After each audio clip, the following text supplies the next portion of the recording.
નમસ્કાર, જય હિન્દ, વંદે માતરમ. વિદ્યાર્થી મિત્રો, તમારું સ્વાગત છે IS lifestyle academy daily current affair એનાલિસિસમાં, જેમાં આપણે ધ હિન્દુનું ગુજરાતીમાં એનાલિસિસ કરીએ છીએ. તો વાત કરીએ વિદ્યાર્થી મિત્રો, પહેલા ન્યૂઝની. એ ન્યૂઝ આપેલી છે આપણને માઓઇસ્ટ માટે, બરાબર, નક્સલવાદીઓ માટે. One of the most IMP topic for GS paper 3, internal security. Internal security માટે અગત્યની બાબત છે, બરાબર. 2 થી 3 સિક્યુરિટી ફોર્સીસની વાત કરી છે. 29 માઓઇસ્ટ જે છે, બરાબર, નક્સલી છે, એ મૃત્યુ પામ્યા છે છત્તીસગઢની અંદર, બરાબર, કંકર ડિસ્ટ્રિક્ટની અંદર, બરાબર. પછી આની અંદર જે છે એ છે સુકમા ડિસ્ટ્રિક્ટ, જે તમે અહીંયા નીચેની સાઈડ જોશો, અને બસ્તર, બરાબર, બસ્તર એરિયા, બસ્તર ડિસ્ટ્રિક્ટ, જ્યાં સૌથી વધારે નક્સલીઓ હોય છે. તો વાત કરીએ આખા ડિટેલ ઇન્ફોર્મેશનની. તો વિદ્યાર્થી મિત્રો, તમારા સિલેબસની અંદર જે જીએસ પેપર 3 છે, એમાં ઇન્ટરનલ સિક્યુરિટી છે. ઇન્ટરનલ સિક્યુરિટીનો સૌથી વધારે અગત્યનો ટોપિક છે એ છે એક્સ્ટ્રીમિઝમ. એક્સ્ટ્રીમિઝમનો એક પાર્ટ આવશે, એ આવશે ટેરરિઝમ, બરાબર. ટેરરિઝમ આવશે, પછી આવશે પોલિટિકલ રિલિજિયસ એક્સ્ટ્રીમિઝમ, બરાબર, મતલબમાં ધર્મ આધારિત અને રાજનૈતિક આધારિત તણાવ. અને મહત્વનો ટોપિક છે નક્સલિઝમ, બરાબર, નક્સલવાદ, જેને લેફ્ટ વિંગ એક્સ્ટ્રીમિઝમનું પણ એક ફોકસ ગણવામાં આવે છે. પછી એમાં એન્ટી કેપિટલિઝમ, મતલબ એ લોકો સોશિયાલિઝમમાં માનશે. સોશિયાલિઝમ મતલબમાં ગવર્મેન્ટ રિફોર્મ, બરાબર, અને કોઈ ધનવાળું ધનિક વ્યક્તિ હોય એવું હોવું જોઈએ નહીં. હવે નક્સલિઝમનો થોડોક ઇતિહાસની આપણે વાત કરીએ તો વેસ્ટ બંગાળના નક્સલબારી, બરાબર, નક્સલબારી ગામનું નામ છે. નક્સલબારીની અંદર સૌથી પહેલા આ શરૂઆત થઈ હતી, જેમાં ત્યાંના જમીનદારના ત્યાં મજૂરી કરતા લોકો, બરાબર, સામાન્ય રીતે ગામડાના હોય છે, પછાત હોય છે, ટ્રાઇબ્સ તમે ગણી શકો છો. તો ત્યાંથી આ વસ્તુ શરૂઆત થઈ હતી, બરાબર, પોતાના હક માટે, જમીન માટે કે પૈસા માટે કે જે પણ બદલામાં મળતું અનાજ માટે સંઘર્ષ શરૂ થયો હતો. અને એ સંઘર્ષમાં જે જમીનદારો હતા, બરાબર, એને મજૂરો ઉપર અત્યાચાર કર્યો, ગોળીબારી કરી, ખૂન ખરાબો કર્યો. અને પોલીસ, બરાબર, ત્યાંનો જે પહેલા પ્રાઇમરી ફોર્સ, આ વાત છે આફ્ટર ઇન્ડિપેન્ડન્સ, બરાબર, આઝાદી પછીની વાત છે. અને જ્યારે જમીનદારી સિસ્ટમ હજી પાવરફુલ હતી, લેન્ડ રિફોર્મ હજી એક્ટિવ થયા હતા નહીં. અને વિદ્રોહ શરૂ થયો હતો, બરાબર, કોની સામે? સરકાર સામે. કારણ કે ત્યારે આપણે આઝાદ થઈ ગયા હતા, અંગ્રેજો નતા, આપણી સરકાર જ હતી. અને એમનું માનવું એવું હતું કે ભાઈ જે સરકાર છે, બરાબર, એ પૈસાદારની જ હોય છે, અને પોલીસ હોય છે, બરાબર, એ જમીનદારને વફાદાર હોય છે, સામાન્ય લોકોનું કોઈ નથી. તો આવી માનસિકતા ધરાવતા જેટલા પણ લોકો હતા એનું એક સંગઠન બન્યું, બરાબર.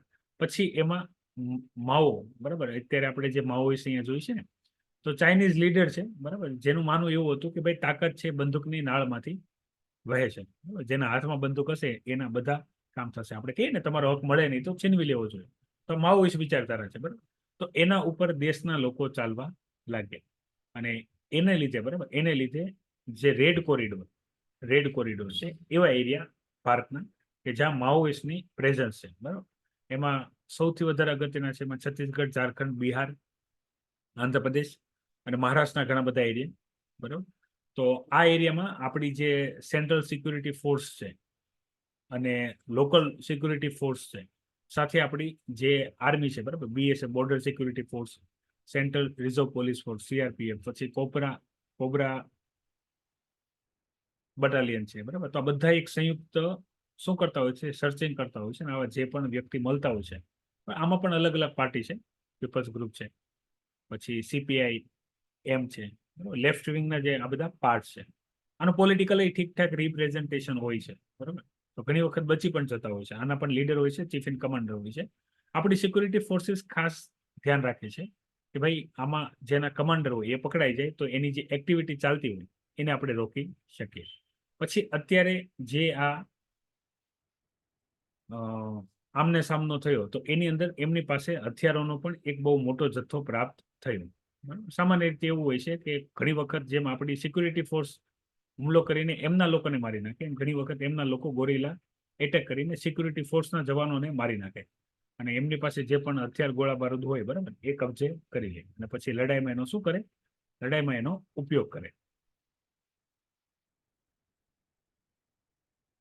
પછી વાત કરીએ એડિટોરિયલની, તો સૌથી વધારે પહેલા એડિટોરિયલ જે આવેલા છે એ પોલિટિકલ ન્યૂઝ બેઝ વધારે છે. પોલિટિકલ ચર્ચા આપણે તમને ખ્યાલ જ આવી ગયો હશે હવે. રેગ્યુલરલી આપણે કરંટ અફેરમાં જોઈએ તો પોલિટિકલ ચર્ચા આપણા માટે કામની હોતી નથી.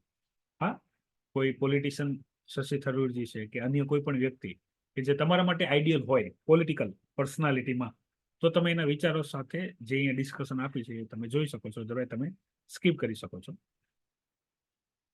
હવે જે ઇઝરાયલની જે લડત ચાલે છે, બરાબર, વેસ્ટ એશિયામાં, તો એમાં સિરિયા, લેબનન, બરાબર, અને અન્ય જે દેશો સાથે લડાઈ ચાલે છે, અને બાકીના જે સપોર્ટર દેશો છે, અને ઇઝરાયલ દ્વારા જે લોકોને મારી નાખવામાં આવ્યા છે, જેને બંદી બનાવવામાં આવ્યા છે, બરાબર, તો એ બધા માટે નરમાઈ વર્તવી જોઈએ. એવો એમને ઈરાન વાળી જે અત્યારે વોર શરૂ થઈ, બરાબર, તો એને અટકાવવી જોઈએ, નકર આ વિકરાળ સ્વરૂપ ધારણ કરશે. પ્લસ ગાઝામાં, બરાબર, ગાઝામાં પણ જે ઇઝરાયલ એટેક કરે છે એ રોકવું જોઈએ. બીજું અહીંયા ડિસ્કશન આપેલ છે એલજીબીટી કોમ્યુનિટી લઈને, અહીંયા એડિટોરિયલ છે અને ઠીકઠાક આર્ટિકલ આપેલા છે એલજીબીટી કોમ્યુનિટી લઈને, સુપ્રીમ કોર્ટની હાઇલાઇટને લઈને, બરાબર. કારણ કે અત્યારે એલજીબીટી કોમ્યુનિટીની વાત કરો, બરાબર, એમાં તો યાદ રાખજો સમલૈંગિક સંબંધો ધરાવતા વ્યક્તિઓ, બરાબર, મતલબ 2 પુરુષ 2 મહિલા, બરાબર, અથવા અન્ય કોઈ ઇન્ટરકોર્સ. તો આની અંદર શું છે, આવા જે પણ વ્યક્તિ, કોઈ આ વ્યક્તિ છે એવું ખબર પડે તો એને એજ્યુકેશનમાં, સર્વિસમાં, સોશિયલ મતલબ બહાર પબ્લિક એરિયામાં એમના માટે ચાલુ અને રહેવું મુશ્કેલ થતું હોય છે. તો સુપ્રીમ કોર્ટે એમની વ્યવસ્થા કરવા માટે કીધું છે. એટલે એલિજિબિલિટીનો જે ટોપિક છે, બરાબર, એ અત્યારે હાઇલાઇટ થઈ ગયું છે. ગ્રાહકો, બરાબર, અત્યારની વધતી જે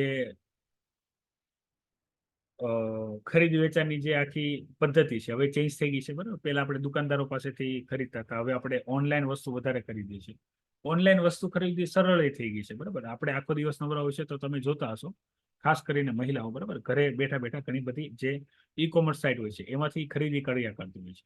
હવે આની અંદર સમસ્યા શું આવે છે કે ભાઈ ઘણી વખત જે વસ્તુ જે કન્ડિશન, જે ક્વોલિટીની દેખાડવામાં આવતી હોય છે એ કન્ડિશનની એ ક્વોલિટીની હોતી નથી. તો એ એક સૌથી મોટી સમસ્યા થઈ છે. બાદમાં આપણે એમાં વસ્તુ બદલાવાની વાત હોય કે રિફંડ લેવાની વાત હોય, બરાબર, એની અંદર આપણને શું થાય છે, પ્રોબ્લેમ ક્રિએટ થાય છે. તો આ બદલાતી જે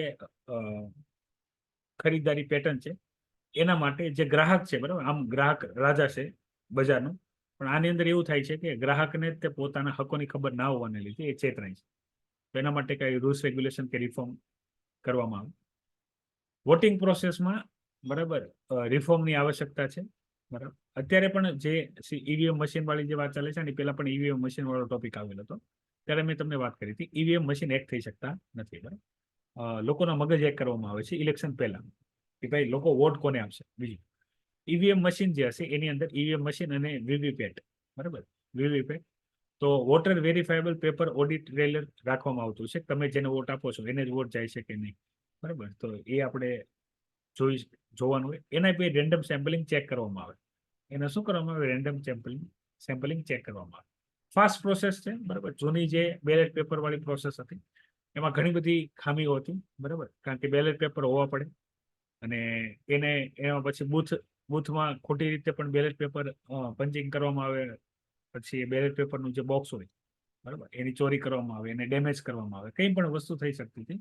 ઈવીએમ સિક્યોર છે કમ્પેરેટિવલી. ભારત ઈવીએમ લાવવા વાળો પહેલો દેશ નથી.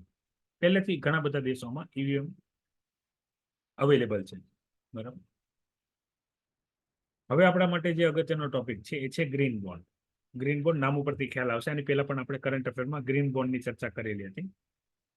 ગ્રીન બોન્ડ હોય છે, સિક્યોર બોન્ડ હોય છે, ગવર્મેન્ટ વતી આરબીઆઈ ઇસ્યુ કરતા હોય છે, બરાબર. આની પહેલા આપણે જે ગ્રીન બોન્ડ ઇસ્યુ કર્યા હતા એ ડોમેસ્ટિક માર્કેટમાં આપણે ઇન્વેસ્ટમેન્ટ કર્યા હતા. ડોમેસ્ટિક માર્કેટ મતલબમાં જેમાં માત્ર ને માત્ર ભારતના જે ઇન્સ્ટિટ્યૂટ હોય, બરાબર, જેને આપણે ડીઆઈએ કહીએ છીએ, ડોમેસ્ટિક ઇન્વેસ્ટમેન્ટ ઇન્સ્ટિટ્યૂટ, એલઆઈસી છે, બરાબર, મ્યુચ્યુઅલ ફંડ હાઉસ છે, પછી વ્યક્તિગત તમને ગવર્મેન્ટ સિક્યુરિટીમાં ઇન્ટરેસ્ટ હોય, બરાબર, ઇન્ટરેસ્ટ લો હોય છે પણ સિક્યોર હોય છે, બરાબર. સિક્યોર ઇન્ટરેસ્ટમાં તમને ઇન્ટરેસ્ટ હોય તો તમે લઈ શકો છો.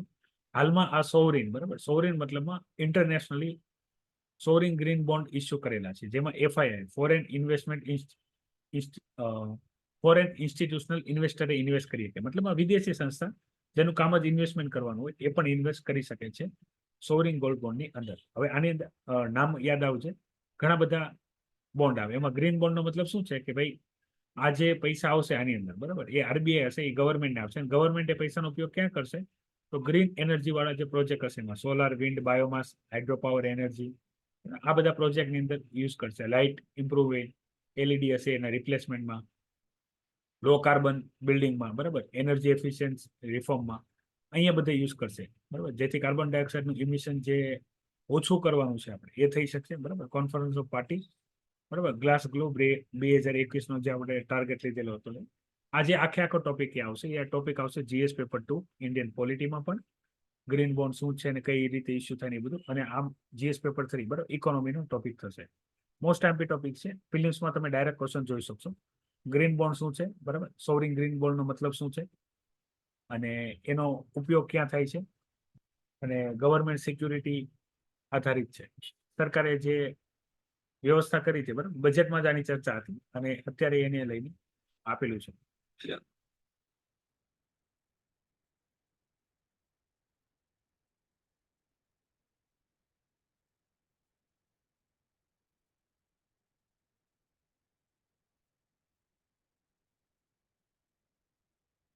દેશમાં ઇલેક્શનનો માહોલ ચાલે છે, બરાબર. બસ્તર એરિયાની પણ અહીંયા વાત કરેલી છે. બસ્તર એરિયા, બરાબર, આ એરિયા માઓઇસ્ટ વાળો જે એરિયા છે, માઓઇસ્ટ વાળો જે એરિયા છે, એ એરિયા અહીંયા પણ છે. બસ્તર દંતીવાડા, આ એરિયાના કરંટમાં પણ નામ આવ્યા કરશે જ્યારે પણ માઓઇસ્ટ અને જે સિક્યુરિટી ફોર્સ હશે એની વચ્ચે ઝડપ થશે ત્યારે.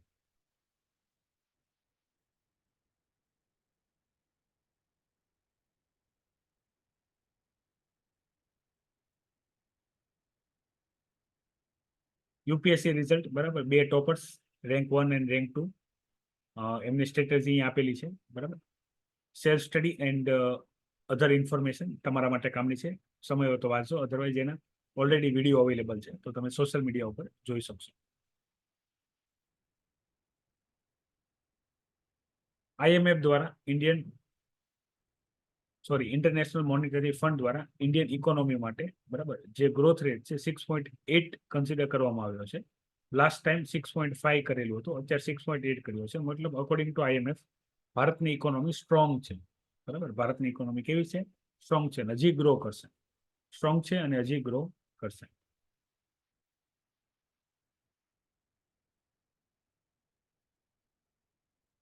બાકી ઈરાન ઇઝરાયલ વચ્ચે સમસ્યા શું છે એની આપણે ચર્ચા કરી, બરાબર. UN ઇઝરાયલને જે માનવતાવાદી જે સિદ્ધાંત છે, બરાબર, એને ફોલો કરવા માટે જણાવેલું છે. પછી રશિયા યુક્રેન વાળી વોર વાળી કન્ડિશન, બરાબર. આના લીધે જે વૈશ્વિક ઇકોનોમી છે એને વધારે અસર પહોંચતી હોય છે. એની આપણે સીધી અસર ભારતીય ઇકોનોમી ઉપર પણ જોઈ શકીએ છીએ. રિસેશન જેવો માહોલ રહે અને યુદ્ધ ચાલ્યા કરે ત્યાં સુધી સપ્લાય ચેન્જ અને ઇમ્પોર્ટ એક્સપોર્ટ, બરાબર, બંને અફેક્ટ થતું હોય છે. તો આજના માટે એટલી જ ઇન્ફોર્મેશન છે, બરાબર. અને કોઈ ડાઉટ હોય તો જણાવી દો, નહીં તો લેક્ચરને અહીંયા વિરામ આપું. જય હિન્દ, વંદે માતરમ.